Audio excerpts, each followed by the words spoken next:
પરણ્યા પછી દોસ્તો એક જ કામ કરજો, તમારી પત્નીને પ્રેમ જ કરજો. Just love your wife, just love your wife. તમારી પત્નીને પ્રેમ જ કરજો, એને સમજવાનો કોઈ દાડો ટ્રાય ના કરતા. જો બૈરાને સમજવા ગયા તો છોડિયા છોતરા ગોટલા બધું છૂટું પડી જાય. મેં સાહેબ 30 વર્ષમાં ટ્રાય નથી કર્યો હર્ષદભાઈ, 30 વર્ષમાં મેં ટ્રાય નથી કર્યો. મેં તો પ્રેમ લગ્ન કરેલા, ખિસ્સામાં કાર્ડ રાખેલું, પહેલા 2 વર્ષ કાર્ડ રાખેલું, કાર્ડમાં મોટા અક્ષર લખેલું તું સાચી છું, યુ આર રાઈટ. સહેજ વાજુ ગરમ થાય ધડ દિન કાર્ડ કાઢીને બતાવી દેવા, ત્યાં બધું ઓલવાઈ જ જાય. લોકોને ભડકા થયા છે લગ્ન જીવનમાં. સાહેબ મારે તણખો નથી થયો, અને સેન્સ ઓફ હ્યુમર મારી તો કઈ જ નથી. મારી વાઈફની સેન્સ ઓફ હ્યુમર જુઓ સાહેબ. હમણાં અઠવાડિયા પહેલા મેં મારી વાઈફને એવું કીધું, મૂકું રાગીણી આજે મને મારા બા બહુ યાદ આવ્યા છે, મધર બહુ યાદ આવ્યા છે, આજે એક કામ કર. મને કે શું? મૂકું આજે મારી બા જેવી રોટલી બનાય. મને કે બનાવું, એમાં શું, તમારા બાપા જેવો લોટ બાંધો પહેલા.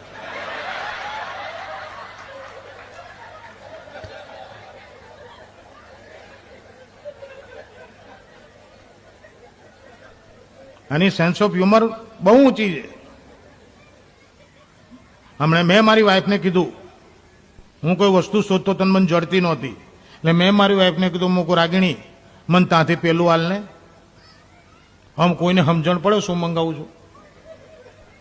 હા, મેં મારી વાઈફને કીધું, રાગીણી મને ત્યાંથી પેલું હાલ ને. એને અડધી મિનિટ પછી એટલું જ કીધું, દિનકર મેં ત્યાં જોઈને તો પેલું નથી. પતી ગયું, ત્યાં જ કેસ ભાઈ.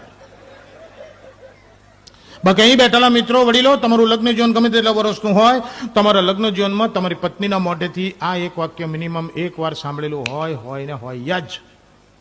દરેક પત્નીએ એના પતિને આ એક વાક્ય એક વાર કીધેલું હોય, વધારે તો કેટલી વાર કીધું હોય, કાં તો મિનિમમ એક વાર, પછી ભલે લગ્ન 1 વર્ષ થયો હોય, આ એક વાક્ય કીધેલું હોય જ. તમામાં તો સહેજ બુદ્ધિ નહીં. આપણને આવું કે, બોલો, આપણને આવું કે પછી પડોશમાં જઈને શું કહે ખબર છે? તમારા ભાઈ તો બહુ ભોળા, બધા એમને છેતરી જ જાય. એટલે છેતરી જ જાય ને, છેતરણેલી બોણી તારી બાએ કરી. તારી જોડે મને પરણે તારી બા પહેલી છેતરી ગઈ, પછી બધા 1 by 1 છેતરે જ છે.